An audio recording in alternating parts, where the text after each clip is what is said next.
Bayangkan Anda membangun sebuah restoran selama hampir 80 tahun. Orang datang karena satu hal, rasa khasnya. Mereka rela antri, mereka rela membayar mahal, mereka bahkan menjadikan restoran itu bagian dari identitas mereka. Lalu suatu hari, Anda menghapus menu paling terkenal yang membuat orang jatuh cinta sejak awal. Kedengarannya gila? Mungkin. Tetapi itulah yang sedang dilakukan Ferrari. Selama puluhan tahun, Ferrari menjual suara. Hari ini, Ferrari mencoba menjual keheningan. Mereka meluncurkan Luce, mobil listrik. Dan ketika mobil listrik pertama mereka diperkenalkan, reaksinya sangat brutal.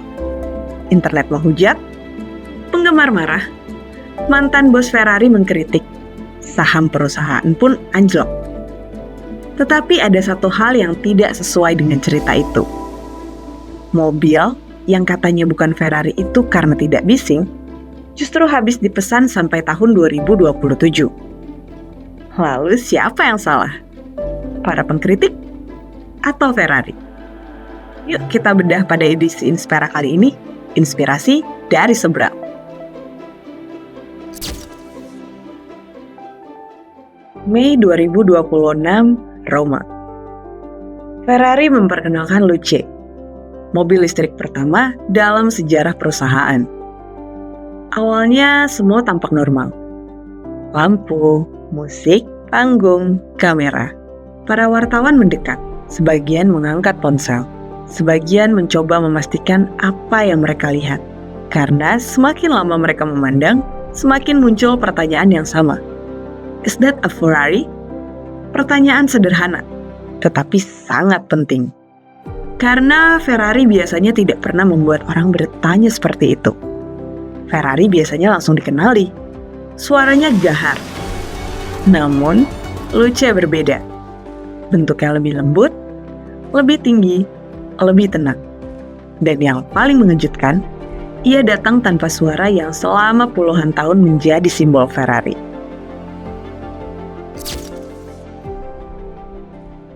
Setelah peluncuran, internet langsung bereaksi. Ada yang mengatakan Luce mirip Nissan Leaf. Ada juga yang menyebutnya seperti hasil pernikahan mobil Polestar dan Prius. Komentar-komentar itu terdengar lucu. Tetapi sebenarnya, orang-orang tidak sedang membicarakan desain. Mereka sedang membicarakan kehilangan. Mengapa?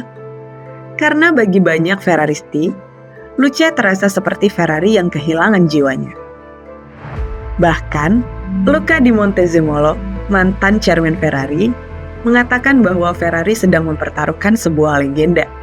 Dan ketika seorang mantan chairman Ferrari sendiri mengkritik, orang mulai bertanya-tanya, apakah Ferrari benar-benar terlalu jauh berubah?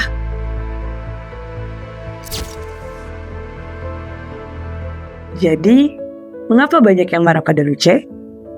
Untuk menjawab pertanyaan ini, maka kita munculkan pertanyaan lain.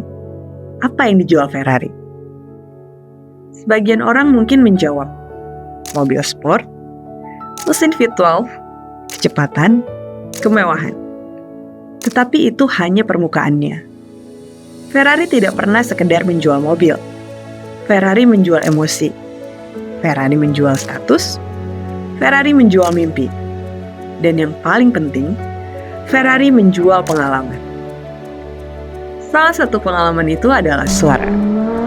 Suara Ferrari bukan sekedar suara mesin. Ia adalah identitas. Ia adalah ritual.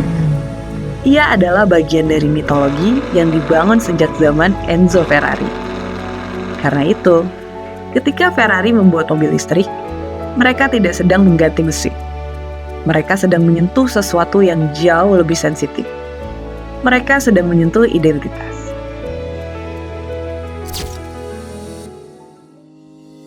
Kita terima dulu kemarahan dan rasa kehilangan itu.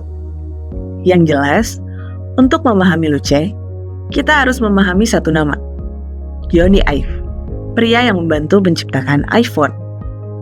Ketika Ferrari menggandeng Lovron, studio desain milik Jony Ive, yang terjadi bukan sekedar kolaborasi. Yang terjadi adalah pertemuan dua peradaban, Ferrari dan Apple. Ferrari dibangun dari kebisingan, Apple dibangun dari kesederhanaan. Ferrari identik dengan drama, Apple identik dengan ketenangan. Luce adalah hasil pertemuan dua dunia tersebut. Filosofi desain Luce seperti produk yang selalu dibuat Jony Ive. Sederhana, minimalis, bersih, tenang, dan elegan. Masalahnya, Ferrari telah lama dikenal dibangun dari filosofi yang hampir berlawanan. Bising, agresif, emosional, mekanis. Dan mungkin itulah alasan mengapa mobil ini terasa begitu asing bagi sebagian penggemar Ferrari. Luce didesain seperti itu. Tetapi, bukan hanya penggemar yang marah. Investor juga. Saham Ferrari turun, miliaran euro nilai perusahaan pun menguap. Dan ini membuat cerita menjadi lebih serius. Karena sekarang, pertanyaannya bukan lagi soal desain, tetapi soal bisnis. Lalu, apakah Ferrari sedang membuat kesalahan yang mahal? Disinilah cerita mulai berbelok. Ketika internet sibuk menghujat dan investor mulai gelisah, sesuatu yang berbeda terjadi di dalam Ferrari. Order terus berdatangan.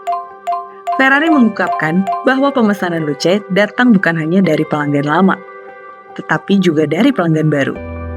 Bahkan, antrean pemesanannya sudah memanjang hingga tahun 2027. Dan disinilah muncul sebuah pertanyaan menarik.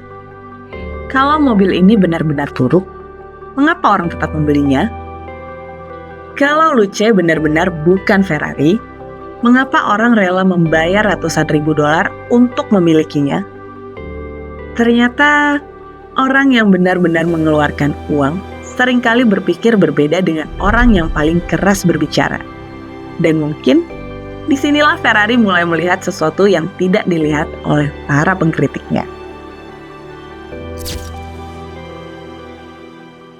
Jadi, siapa sebenarnya pembeli Luce?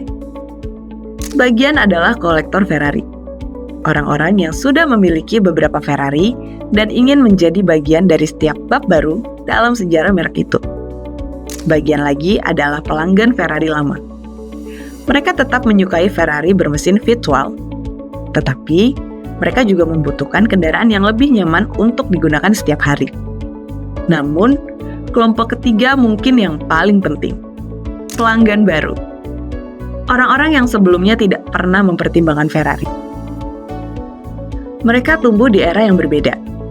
Mereka tidak menempel poster Ferrari F40 di kamar. Mereka tidak menghabiskan masa kecil dengan menonton Formula One setiap akhir pekan. Mereka tumbuh bersama internet, bersama smartphone, bersama teknologi. Dan jumlah mereka terus bertambah, terutama di China, pasar kendaraan listrik terbesar di dunia. Tempat lahir generasi baru miliarder yang melihat mobil listrik bukan sebagai kompromi, tetapi sebagai masa depan. Mungkin disinilah otak kesalahan banyak pengkritik Luce. Mereka melihat mobil itu dari sudut pandang penggemar Ferrari lama. Sementara, Ferrari sendiri mungkin sedang berbicara kepada generasi pelanggan berikutnya. Dan kalau dugaan itu benar, maka Luce bukan dibuat untuk menyenangkan semua orang. Luce dibuat untuk memperluas definisi tentang siapa yang bisa menjadi pelanggan Ferrari. Kalau dipikir-pikir, ini bukan pertama kalinya Ferrari dituduh mengkhianati identitasnya. 40 tahun lalu, Ferrari juga pernah membuat mobil yang membuat para penggemarnya geleng-geleng kepala.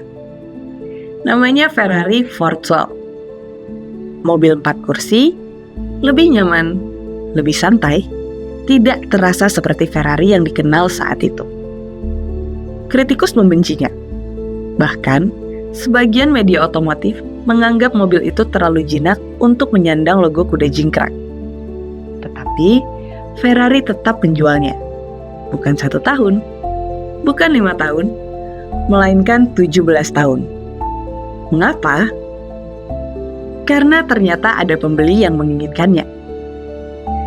Mereka mungkin tidak terlalu terlihat, mereka mungkin tidak terlalu berisik, tetapi mereka ada. Dan mereka cukup banyak untuk membuat Ferrari terus memproduksi mobil tersebut selama hampir 2 dekade. Mungkin cerita ini sebenarnya bukan tentang mobil, bukan tentang Ferrari, dan bahkan bukan tentang kendaraan listrik. Ini adalah cerita tentang perubahan, tentang keberanian meninggalkan sesuatu yang dicintai, tentang keberanian mengambil resiko untuk masa depan. Karena pada akhirnya, hampir semua organisasi akan menghadapi pertanyaan yang sama. Apakah kita mempertahankan apa yang membuat kita sukses kemarin? Atau kita berubah untuk memenangkan hari esok? Dan tidak ada jawaban yang mudah. Dulu, orang mengenali Ferrari dari suaranya. Hari ini, Ferrari mencoba berbicara dengan bahasa yang berbeda. Apakah Luce akan berhasil? Belum ada yang tahu. Tetapi satu hal sudah pasti. Ferrari memilih mengambil resiko. Karena mereka memahami sesuatu yang sering dilupakan banyak perusahaan. Legenda tidak mati ketika berubah. Legenda mati ketika terlalu takut untuk berubah. Terima kasih sudah mendengarkan Inspera. Sampai jumpa di episode berikutnya.